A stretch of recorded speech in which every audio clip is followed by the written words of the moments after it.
ya Tuhan gitu, saya ikhlas dengan apapun keputusanmu kelak. Keren. Gitu. Tapi izinkan saya hidup di musik gitu. Jadi apa aja? Sampai kayak begitu. Ya, jadi apa aja. Cuman bilang, ya Allah, saya cuman pengen nanti kalau saya meninggal, di batu nisan saya ditulis Sandy Kanester, seniman musik Indonesia. Pengen gitu doang. Keren banget ya. Gue sholat istiqoroh, Mas. Wih. Wallahi, gue sholat istiqoroh. Akhirnya dimimpiin tuh pokoknya gini, ya kamu diterima di sini sebagai solois gitu. Dia nanya si tetangga gue ini yang mau bunuh diri, itu lagunya siapa? Lagunya Sandy. Terus akhirnya dia nggak jadi bunuh diri gara-gara itu. Wih, keren. Terus gue pas ngebaca itu, gue kayak, wah gila, lu kemana aja Sen gitu. Kalau selfish sih gitu. Kalau nggak pikirin bahwa karya banget ya, karya kita itu, karya lu dianggap segitu manfaatnya sama orang itu, lain Mas. ya. Kanester tuh keren banget nama lu. Jadi pas papa lagi apa ya tugas lah ya. Kalau kanester kan obat panas, kanester obat panas. Tengok gue lebaran, bener. Guys, please, sebelum nonton video ini, jangan lupa subscribe, nyalakan lonceng notifikasi, like and share. Thank you, berat. Rock you.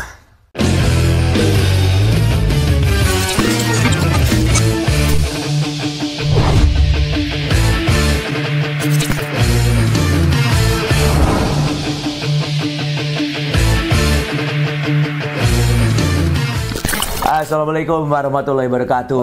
Waduh, kali ini nih kita lagi nunggu nih sebenarnya ada acara Gaza ya, Syuhada Gaza. Waduh, kita sering banget nih ikut-ikut gini karena benar-benar sekarang lagi gencatan senjata. Jadi kita lebih banyak kegiatannya untuk bisa mensupport ya di Gaza itu supaya benar-benar dia bisa merdeka dan benar-benar dia bisa bebas seperti negara-negara lainnya gitu. Dan setiap kegiatan itu gue selalu ketemu sama orang ini nih, hebat banget nih. Ini top banget nih orang. Sandy Kanester.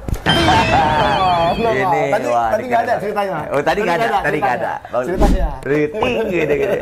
Sen, gimana Sen? Kok kita ketemunya di sini terus ya? Pertama-tama juga yang itu ya, yang biru bidam apa tuh namanya? Iya, yang itu anak yang gue bikin lagunya tuh. Iya, keren banget tuh. Iya, benar. Itu dia teman anak gue juga ini. Temannya Ciki, temannya Bella.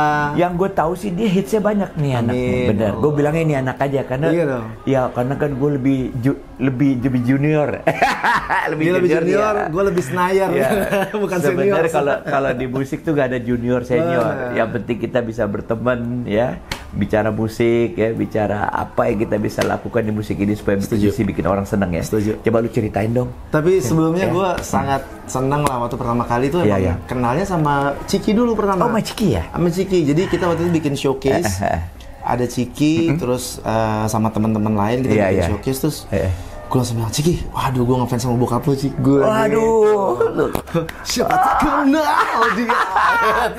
Ini suaranya keren banget. Aduh, makasih. Tadi gue lagi makan, ada yang nyanyi lagu Michael Jackson. Siapa tuh orang keren banget? Oh, si Sandy rupanya. Gila, gokil banget. Terus bilang sama Ciki lah ya, udah tersalah sama papa ya gitu kan. Iya. Sampai akhirnya kita bener-bener officially ketemu. Pas rekaman nggak ketemu tuh. Iya bener. Jadi ada project kolaborasi antara ya semua ya, all genre ya. Bener, ada Fadli, ada Mas Fadli, ada terus ada teman-teman dari The Brandal saya. Betul, ada Brandal, ada Terry dan lain sebagainya gitu. Terus nah, pas rekaman gue juga ikut. Iya. Ikut. Terus pas syuting juga nggak ketemu ya? Iya. Nah, pas ketemunya pas launching. Pas bulan puasa. Iya, dari situ heboh baru. Dari situ baru panjang kali lebar kali tinggi. Iya benar. Ada fans ketemu dengan idola. Aduh, enggak. Kenapa, Mas? Iya, gimana? Karena menurut saya tuh jarang terutama di generasi sekarang, termasuk generasi saya, jarang banget yang solois atau singer yang punya karakter yang kuat tuh jarang, bisa dihitung lah. Iya gitu ya. Iya. Apalagi di era sekarang kan semuanya tuh hampir kayak sama gitu, genrenya sama, cara menyanyinya sama gitu. Sementara di era 80, 90 itu kuat tuh karakternya, termasuk Masih Kang. Gue tadi bilang gue manggilnya Mas ya, biar muda terus ya. Iya benar, gue senang banget. Sampai gue ada bercandaannya sudah. Lagu Preman sih gue udah pernah ceritain. Ada bercandaannya, tapi jangan di sini. Nanti boleh. Gak apa-apa, gak ada masalah. Di sini bebas. Justru itu kita bisa berteman, ya Kak.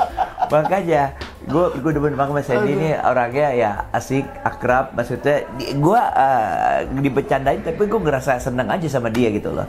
Sen, cerita dong. Dari awalnya nih maksudnya lo kenapa di musik, kira-kira tahun berapa, latar belakangnya bagaimana, ya yang seneng-senengnya aja ya. Pokoknya yang lucu-lucunya juga gitu loh. Yang pasti bakat lah ya. Bakat ya. Dari bakat ya. Kita orang tua lu ini juga ya. Suka musik, tapi ya? Profesinya bukan sebagai seniman musik. Ayah tentara, terus mama tuh guru. Tapi kita tumbuh dari keluarga musik. Iya benar. That's why nama lo Kanester. Kanester nanya, Kanester tuh keren banget nama lo. Jadi pas papa lagi ya tugas lah ya. Kalau Kanester kan obat panas, Kanester obat ya. Setengah kue lebaran, bener. Abis itu pas ya gue lagi di kandungan gitu, terus ya bokap dapat inspirasi itu. Namanya kanister. Itu peluru kecil tapi dengan daya lesat yang luar biasa. Nah akhirnya diplesetin jadi kanister. Merasa lo melejit kayak peluru gitu. Amin. Ya. Bener. Akhirnya melejit tiba-tiba kayak peluru. Banyak hits yang dia bikin. Amin. Bagus itu, nama itu doa bro. Amin, bener. Nah, terus gimana? Ya, terus dari situ hobi sampai akhirnya SD itu udah mulai ikut festival nyanyi. Dan alhamdulillah keluarga mendukung. Itu tahun berapaan tuh SD? Jangan-jangan gue udah mulai loncat-loncat tuh. Udah ya. Loncat lah. Udah loncat-loncat. 90-an ya? 90-an. 80-an ya. 80-an ya SD ya. Udah SD, terus sampai akhirnya ada fase di mana kayaknya kerja keras selama ini tuh mentok. Oh gitu. Karena kan di era waktu di era analog ya. Iya. Kita kan ya terutama buat saya yang baru itu kayaknya susah banget gitu buat tembus ke industri rekaman tuh susah banget. Bener. Susah banget. Nanti gue bisa tanya sama gue kenapa itu. Terus sampai saya punya lagu di buku dulu kan belum ada handphone, belum ada buku ditulis gitu, sampai akhirnya frustasi gitu saya buang aja ke studio kan. Dibuang di tong sampah studio. 2 hari kemudian saya datang, OB-nya bilang, "Mas, ini kayak bukunya Mas ini deh." Padahal udah gue buang gitu. Terus balik lagi, ini apa nih gitu. Sampai ke titik di mana kayaknya udahlah gue nggak di sini kali gitu. Tapi sampai lu desperate kayak gitu. Iya.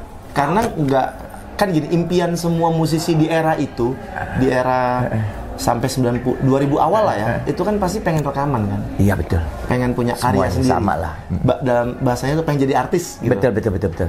Nah, cuma kan kita nggak tahu kan selama perjalanan mentok terus gitu. Ikut lomba, dicurangin, kalah dan lain sebagainya sampai akhirnya aku cuma bilang gini, ya Tuhan gitu, saya ikhlas dengan apapun keputusanmu kelak. Gitu. Tapi izinkan saya hidup di musik gitu. Jadi apa aja? Sampai kayak begitu. Ya, jadi apa aja? Maksudnya gini. Apakah nanti takdirnya menjadi musisi kafe, menjadi session player, menjadi backing vokal, menjadi produser, apapun gitu. Karena saya udah ngerasa gini, wah nih gue lagu udah banyak, tapi kok nggak tembus-tembus ke apa namanya ke label ya. Waktu itu kan bicaranya label, record label. Ikhlas tuh akhirnya. Oh gitu ya. Ikhlas. Terus yaudah saya mulai belajar mengaransemen, belajar sana sini sampai titik dimana begitu saya udah ikhlas, kesempatannya malah datang. Iya. Gitu. Jadi titik kulminasi begitu lo ikhlas, surrender lah, menyerah juga ya. Nyerah, bener. Justru kesempatan itu terbuka. Bener. Cuman bilang ya Allah, saya cuman pengen nanti kalau saya meninggal.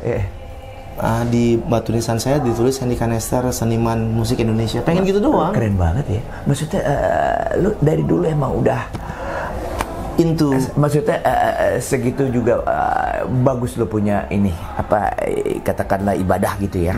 Semua lu balik ke situ lagi.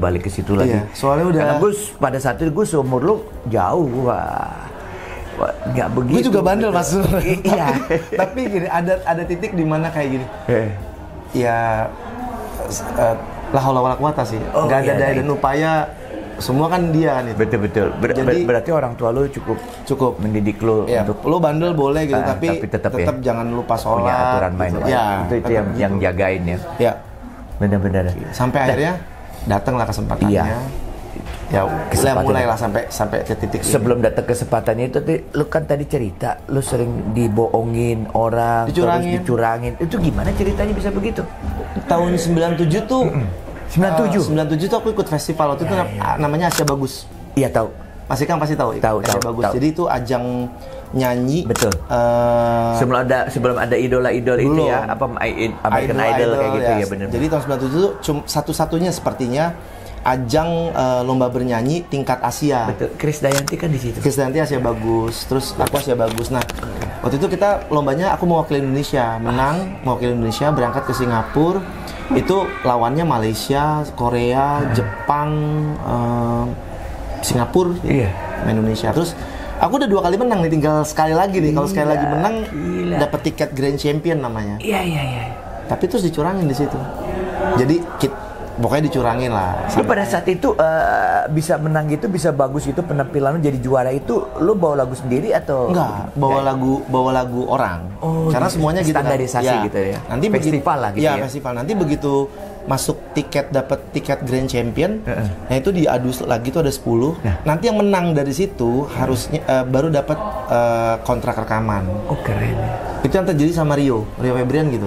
Rio yang berbeda. Ya kayak gitu. Nah, aku tengah jalan dicurangin karena memang ternyata akhirnya kuota tuan rumah tuh kurang. Jadi aku harus dikorbanin. Tuan rumah itu Malaysia. Waktu itu tuan rumahnya Jepang. Oh, Jepang emang sering begitu. Dan memang jangan kira Jepang tuh jujur. Dan memang akhirnya kan TV show ya, Mas. Gue pernah tinggal di Jepang, gue tahu bener trik-triknya dia tuh. Jadi akhirnya begitu aku kan jadi juara nih, ditantang lah sama penyanyi cewek Jepang namanya Sachiko. Pas dia nyanyi, begitu mau masuk chorus dia berhenti kan. Terus dia nangis, diem kan. Terus dia nangis karena dia lupa teks atau apa gitu. Akhirnya di-cut kan. Ngomong-ngomong Jepang, dia nyanyi lagi tuh. Ulang dari awal. Pas pengumuman dia menang. Menang ya? Dia menang, bukan gue yang menang. Tapi udah, pil pahitnya harus dilewati dengan berpuluh-puluh kali kegagalan itu sih. Makanya sampai akhirnya aku surrender, ya Allah, serah deh. Itu tahun segitu ya, gue udah pulang dari Jepang, tapi you know what, itu sering terjadi di Jepang. Jepang tuh nasionalismenya tinggi banget, apalagi di Asia. Dia ngerasa tahun-tahun segitu dia ngerasa ya dia paling gede lah, dia bisa playing God lah sama yang lain-lain gitu ya. Dan gue tahu benar, ini menurut, karena gue 4 tahun gue di Jepang, gue tuh melihat industri musik mereka tuh seperti Amerika ya, luar biasa. Betul. Tapi kalau bicara talent ya, sekali lagi jauh, kita lebih hebat jauh. Kita bisa lebih. Makanya kalau lu digituin, gue tahu, lu kayak ini ya, ada dulu di pernah orang Jepang menang festival Watashi no anata gitu, ada kayak gitu lagu itu standar. Tapi menang. Oke. Orang kita yang suaranya kayak Putri Tikus Sedang, kayak Sandy kayak itu. Sandy ini gue rasa terus terang ya, kalau lu kan nyanyi lu kayak sekolah gitu kan. Lu belajar teknik semua begitu-begitu. Padahal nggak juga. Kalau gue belajar dari di jalanan gue belajar. Bener. Dari ya ikut-ikut tempat nyanyi, ikut nongkrong sana sini. Bahkan dulu gue nggak berani nyanyi karena suara gue aneh. Gue main drum. Jadi malah main drum ya? Main drum gue asli, gue pengiring gitu, banyak ya apa player lah, band cafe, ngerok terus dan segitunya. Tapi ya karena ada opportunity gue punya suara yang berbeda, udah gitu kan, karena dulu gue apa tuh namanya di SMA 3 ya, SMA 3 tuh kan ada Faiz gitu, udah sukses duluan. Nah ada lomba cipta lagu remaja. Nah gue sebelumnya tahun 78 gue ikutin nyanyi, temen gue 2 lagu masuk. Dari situ gue punya, kalau gue bikin sendiri nih lucu nih, gue bisa seru masuk nih. Bener 79 Cahaya Kencana masuk juara 3. Terbentanglah kini semua cita yang ku dambakan berderai, bergalur kemuningan, membaur cahaya kencana. Ketemu sama Ahmad Albar yang nyanyi. Dari situ gue mulai ke industrinya masuk gitu loh. Tapi masih jadi pemain band, pengiring dan pencipta lagu. Gue kasih lagu-lagu ke orang. Sampai suatu saat bikin staff ya, band sama ADMS itu juga gue bikin contohnya gue semua nggak dapet penyanyinya sampai pada hari aja get vokalnya gue itu si Ikang aja tuh siapa namanya nggak jelek-jelek amat tuh anak katanya gue kesempatan gue nyanyi satu album di situ emang jalannya tapi itu jalannya kayak begitu bro. Tapi prinsipnya kalau didengar maksudnya dari cerita jadi pada akhirnya pede jadi penyanyi sebenarnya. Iya tapi pada akhirnya karya itu sih yang membuat betul. Maksudnya karyanya Mas Ikang terus karya gue mungkin yang pending. Iya berarti lu pencipta lagu juga ya? Iya. Nah itu dia. Emang dari SMP ya, gua rasa gua kalau bukan pencipta lagu kali gue ceritanya beda. Iya.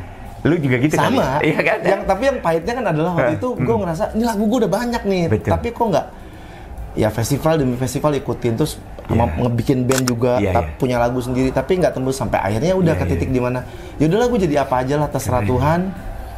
Yang penting gue pengen hidup di musik.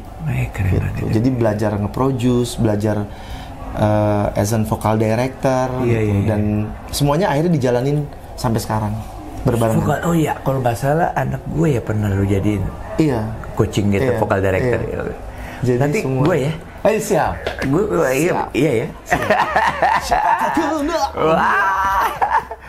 Sen, cerita lagi dong. Kan apa prosesnya tuh begitu banyak ya dan satu lagi lo bilang dulu susah banget masuk ke label. Emang begitu bro. Jadi emang itu industri dibikin mereka supaya kelihatannya susah. Padahal sih ya mungkin karena mereka pikir kalau nggak begitu kan mereka nggak ada perannya juga ya.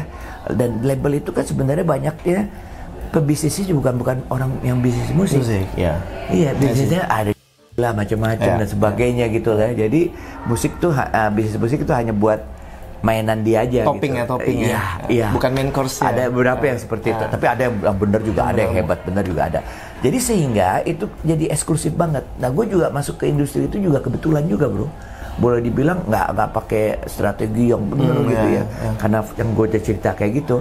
Tapi kan akhirnya lu dengan terus-menerus, nah cerita dong. Begitu lo dapat kesempatan pertama itu jadi profesional itu di mana gitu loh. Setiap lo abis lo ke Asia Bagus kan dikalahin nah. Panjang tuh udah Mas, panjang sampai begitu. Waktu itu tahun belum rekaman ya? Belum. Okay. Kan udah gagal tengah jalan. Iya.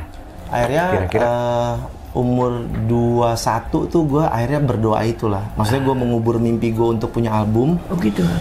Terus akhirnya gue berdoa ya Tuhan pengen terserah deh, pokoknya pengen hidup di musik, pengen nanti mati. Ada tulisannya Sandy Canister, musisi seniman musik Indonesia. Udah, gue pasrah, gue jalan. Terus kayak lega gitu kan. Gitu. Dan itu fase kalau tadi kita cerita di belakang ya Mas. Mas Ikang tuh sempat bilang, Sen, ini pertama kalinya perasaan gue yang paling sakit.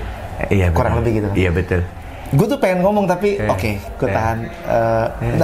Di umur 21 itu gue merasa itu Mas, karena kompleks lah. Jadi orang tua, kondisi yang paling bawah, ayah meninggal. Oh, gitu. Sampai masuk tanah Mas, bukan di bawah lagi, masuk tanah dia. Iya betul. Itu gue rasain sekarang. Papa meninggal, terus gue posisi masih kuliah dan gak jelas gitu.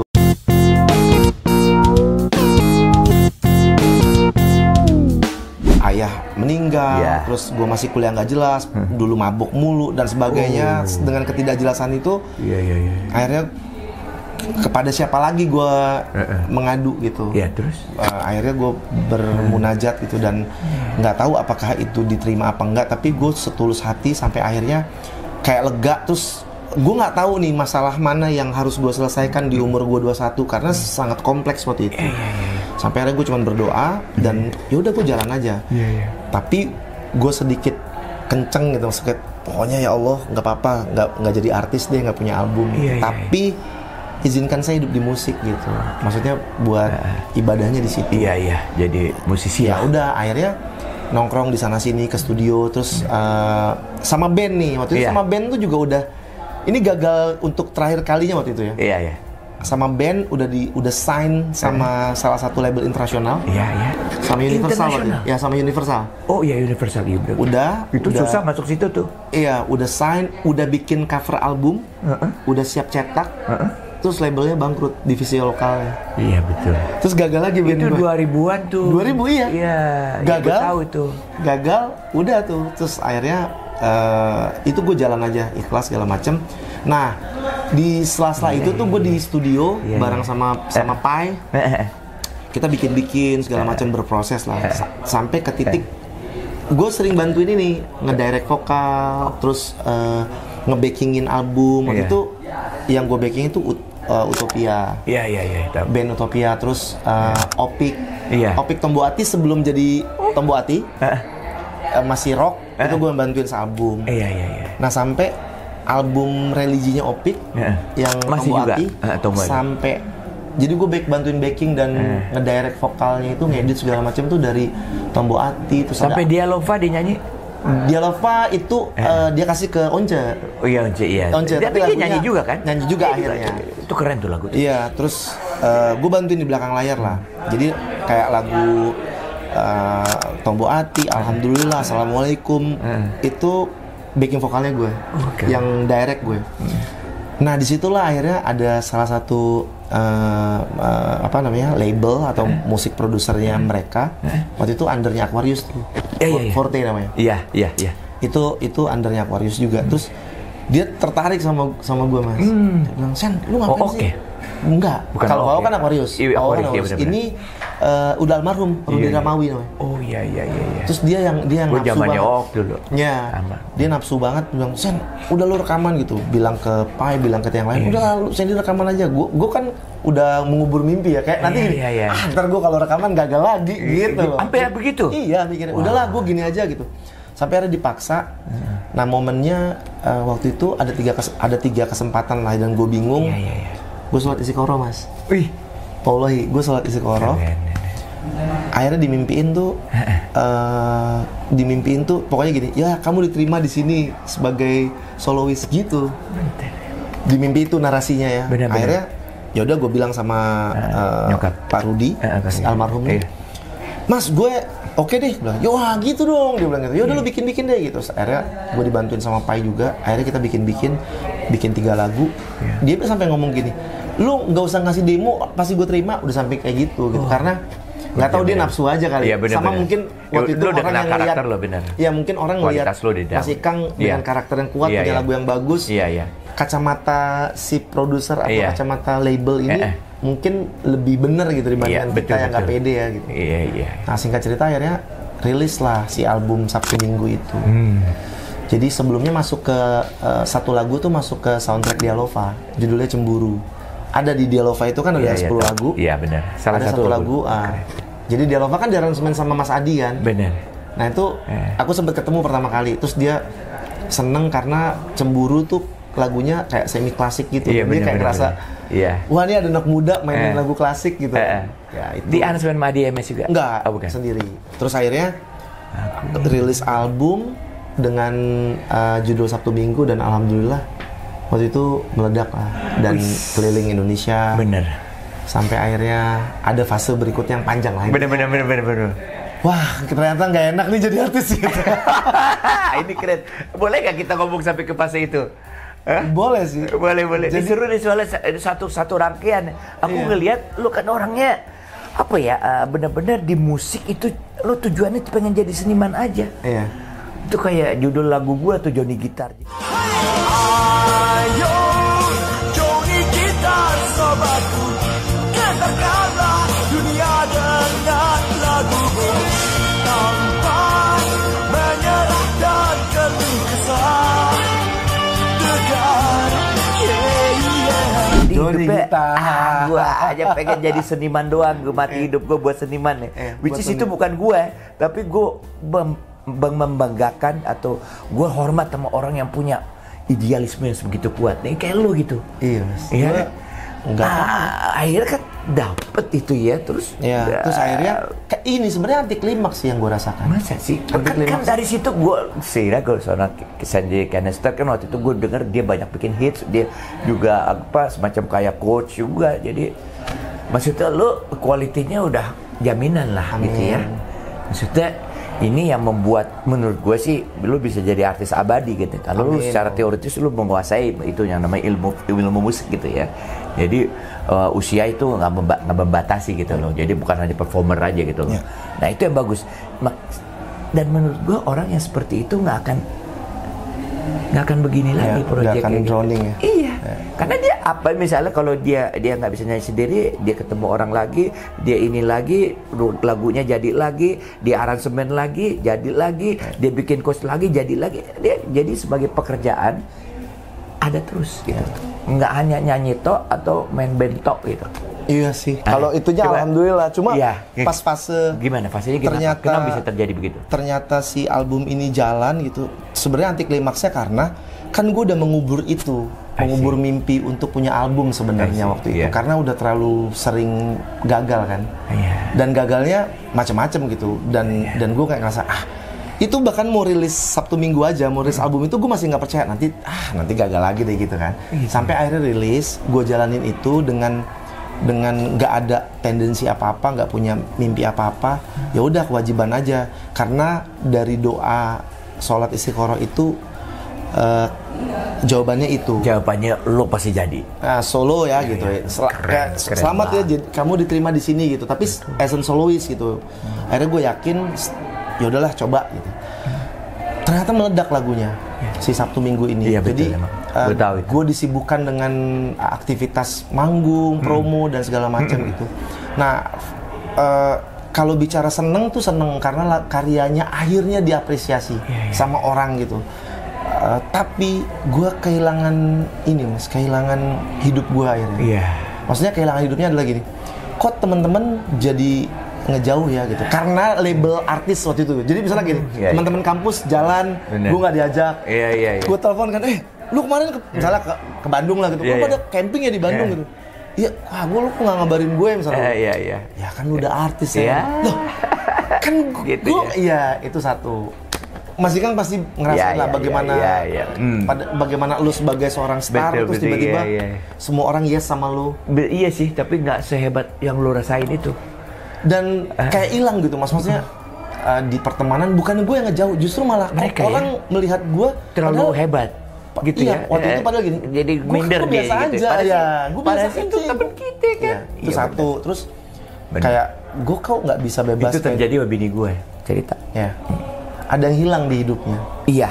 Maksudnya teman-teman lamanya tuh menganggap dia wah kalau gue hubungin dia nanti kayaknya takut dia sombong lah atau apalah atau apa. Ketemu di mall di apa dia malah takut. Ntar lu lupa sama gue atau gimana gitu. Kayak begitu bro. Satu, terus gue nggak bisa bebas. Misalnya gini, pakai sandal jepit, mau apa gitu karena itu segitu hebatnya lo ya. Yang gue rasain waktu itu kayak gitu mas. Terus sampai kayaknya, terus gue nemuin gini, banyak banget yang bikin gue akhirnya nggak nyaman tuh adalah semua orang yang gue temuin atau gue ketemu di satu situasi di era itu ya. Semua orang kok iya sama gue. Kok orang iya sih gitu. Terlalu banyak pujian. Gue jadi kok gini sih gitu. Palsu. Iya. Kok gini sih gitu. Perlu juga gue butuh balance gitu. Iya benar sih. Itu yang terus akhirnya ya udah gue setelah selesai rangkaian tour dan harus masuk album berikutnya, gue vakum mas. Jadi masa-masa lu diperlakukan seperti itu sama environment lu, itu pengaruh ke lu punya karir nggak? Lagu atau apa? Akhirnya gue tetap balik ke belakang layar kayak dulu gitu. Gue vakum untuk gue di belakang layar karena gue ngerasa kalau di studio itu semuanya real gitu, semuanya nggak fake gitu. Mungkin guanya yang bermasalah ya, tapi gue tidak bisa menerima bahwa kok iya semua nih, misalnya ketemu bahkan gini, ada satu cewek di kampus gue nih dulu cerita nih, zaman kita masih bau matahari lah ya. Bener. Gue deket dia aja tuh, baru deketnya udah nyium wangi tuh, aduh gue gila lo terlalu tinggi gitu.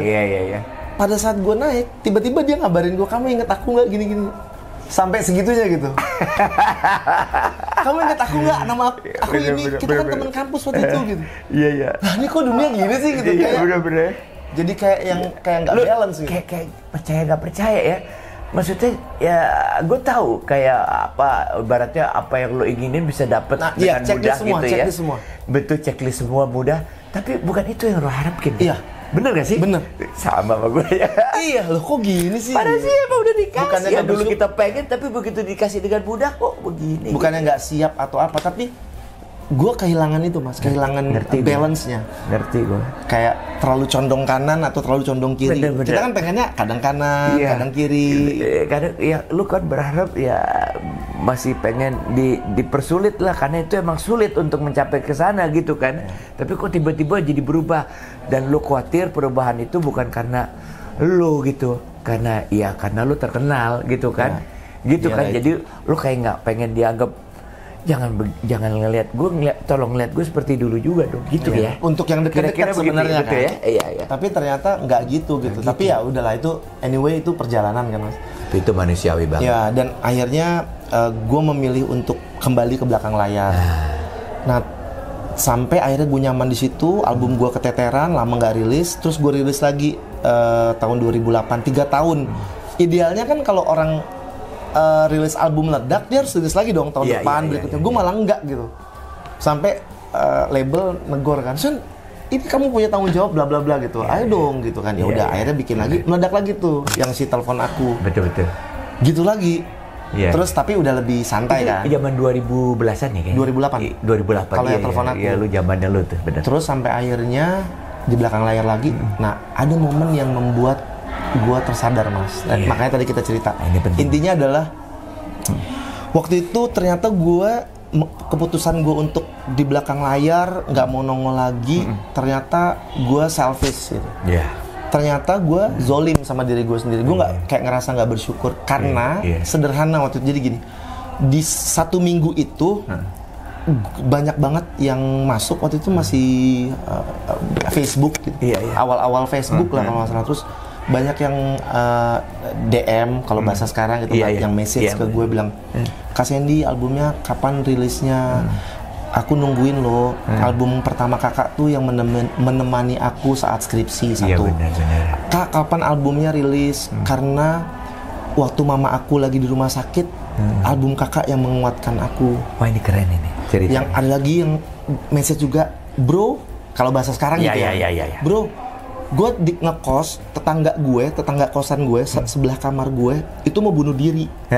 Gara-gara? Nggak tahu, dia mau bunuh diri. Terus dia tiba-tiba ngetok kamar gue. Dia nanya si tetangga gue ini yang mau bunuh diri, itu lagunya siapa? Lagunya Sandy. Terus akhirnya dia nggak jadi bunuh diri gara-gara itu. Wih, keren. Terus gue pas ngebaca itu, gue kayak, wah gila, lu kemana aja Sen gitu. Kalau selfish sih gitu. Kalau nggak pikirin bahwa karya kita itu, karya lu dianggap segitu manfaatnya sama orang lain mas. Ya. Maksudnya lu menyelamatkan nyawa tuh. Salah satunya itu misalnya. Yang kedua bahwa ternyata sarana ibadahnya kita mungkin salah satunya lewat seni, dan betapa besar impact sebuah karya terhadap hidup orang lain. Itu yang akhirnya membuat gue semangat. Oke, gue salah, gue sholat tobat ya Allah, maaf saya Allah, mohon ampun gitu. Maksudnya engkau sudah ngasih bakat. Betul. Terus udah ngasih mimpi, sudah dikasih semua mimpinya tuh dikasih, dicek lu semuanya. Kok gue malah nggak bersyukur gitu, malah kufur gitu kan. Sampai ada momen itu. Nikmat. Iya, sampai ada momen. Gue ngerasa itu sih, walaupun nggak kufur ya. Cuman kayak itu kufur nikmat berarti lu nggak sadar bahwasanya Tuhan udah memberikan banyak kenikmatan sama lu gitu, sehingga lu egois kan. Udahlah gue di belakang layar aja lah. Enakan gitu bikin lagu buat orang. Karena sesuatu hal begitu kan. Dan lebih kalau ngomongin duit, sama aja gue manggung sama gue di belakang layar, sama aja kurang lebih lah gitu kan. Mungkin lu terlalu seniman kali ya. Terlalu sensitif gitu ya. Sampai akhirnya karena itu mungkin hal yang sederhana yang disampaikan sama pecinta karya gue gitu. Tapi itu kayak gue ditampar gitu, kayak gue dijedotin. Dang! Nah sekarang gue tanya nih, begitu lo ngerasa lo salah, oke, gue bermanfaat, gue akan back to revenge. Apa yang lo lakukan? Ini penting nih, buat orang yang nonton sekarang ini kan. Bikin karya. Terus akhirnya karya apa? Rilis album berikutnya, terus album ketiga. Terus dan sekarang gue sudah bisa memainkan 2 peranan itu. Jadi gini, pada saat gue harus di belakang layar sebagai produser, misalnya atau sebagai vocal director, gue akan lakukan itu. Tapi pada saat gue di depan kayak sekarang kita harus muncul nih sebagai performer, tampil gue dengan senang hati, tapi dengan tujuan tujuannya adalah emang menghibur, ibadah gitu, buat orang happy gitu. Karena kita nggak bakal tahu. Sen, gue boleh nanya nggak sih? Itu pribadi dua yang berbeda ya, antara lo sebagai performer sama lo di belakang layar. Itu kan latar belakang pribadi yang berbeda ya, jadi satu di lo gitu ya. Gue pengen tahu aja, bagaimana misalnya kalau lo nge-produce orang gitu, lo di belakang layar, lo ngajarin dia, udah gitu dia sukses. Sementara lo mungkin berpikir, gue bisa, kalau gue nyanyi bisa lebih sukses nih, karena kan lo performer. Gimana tuh lo memanage dua perasaan yang berbeda itu, antara performer dengan di belakang layar? Itu kan beda, bro. Iya. Dua karakter yang berbeda. Nah, gue pengen tahu lo punya itu gimana caranya sih? Yang pertama sih sebenarnya by experience kan. Tadi kayak pada saat gue mengubur mimpi itu, gue banyak di belakang layar akhirnya. Gue menikmati itu sampai akhirnya gue harus tinggalin dulu karena gue akhirnya dapat kesempatan untuk ke depan atau keluar sebagai performer. Tapi begitu jadi performer, wah nggak enak nih, gue kesini aja gitu kan. Sampai akhirnya terus kejedot lagi kan, gue kejedot dengan banyak orang yang merasakan manfaat daripada karya itu, lo. terus dia ekspresikan ke gue balik lagi. Nah, sampai akhirnya dua-duanya gue jalanin. Yang pertama experience, yang kedua bahwa yang gue lakukan kan sebenarnya dengan penuh kesadaran bahwa dua-duanya adalah part of art gitu. Seni itu sendiri itu. Nah, tinggal memang sih energinya akan jauh lebih lebih besar gitu. Tapi gue pinter-pinter gue bagi waktu, Mas. Misalnya pada saat jadwal belum ada nih gitu. Ya udah gue ngeracik bikin apa gitu, terus punya ide-ide apa, misalnya kayak tadi kita ngobrol di belakang layar. Di belakang tadi banyak itu idenya. kan part of idea yang kelihatan ya, Bang. Dia produser kalau bilang. Prosedur. Ada idea yang kayaknya seru deh kayak gini gitu. Maksudnya kalau anak-anak bilang, "Sen lu ini ya pokoknya gerak terus aja biar nggak pikun." Gerak terus aja biar nggak pikun bahasa gitu. Gerak terus biar nggak jauh dari pikun dong lo. Iya.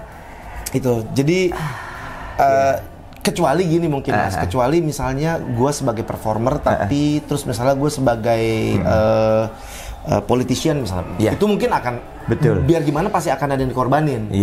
Tapi kalau masih sama-sama di musik sih harusnya lebih mudah, tapi memang energinya akan lebih besar karena pada saat gue sebagai produser, gue sepenuhnya harus menjadi produser, energi gue harus gue spare gitu ke si partner. Gue pengen tahu nih sekarang ya, setiap orang kan punya cara, strategi, program di dalam hidupnya.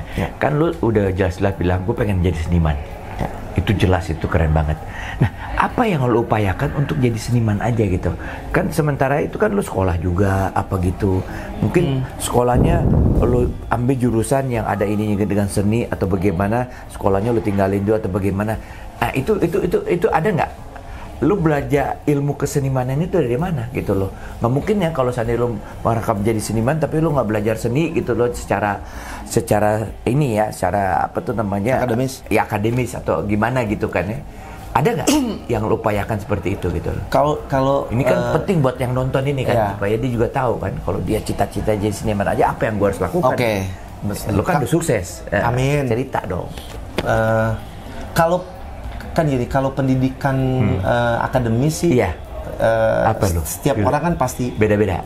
Iya, setiap orang pasti akan dituntut itu kan. Latar belakangnya apa lo? Jadi S1 lu apa gitu? Jadi gue tuh udah 3 kampus, Mas, gara-gara musik. Berantakan banget, terlalu pinter suaranya. Berantakan. Waktu itu gini, waktu pas tapi apa yang lo ambil? Terakhir tuh manajemen di Perbanas. Kan? Ya itu bener. Terakhir. Tapi sebenarnya gini, manajemen itu bukan pengen nge-manage itu, pengen jadi atlet waktu itu, karena gue atlet tenis dulu waktu SD. Karena di Perbanas tuh, karena di Perbanas tuh kan kita kalau atlet tuh dapat beasiswa, Mas. Tapi lu percaya nggak sekarang? Artis sekarang harus ngerti manajemen. Iya. Iya kan? Iya. Itu mutlak. Betul. Iya kan? Betul. Oke. Banyak sekali. Sekarang kita nanti mungkin kita lanjutin lagi nih. Ini pesannya apa nih terakhir nih? Karena udah kita mau dipanggil nih kayaknya. Intinya kalau pesannya buat teman-teman. Buat teman-teman semua yang sedang bingung mencari, berproses, yang pasti nikmatin aja prosesnya, belajar terus, berdoa terus, usaha terus. Kalau memang itu yang menjadi mimpi kalian, kejar.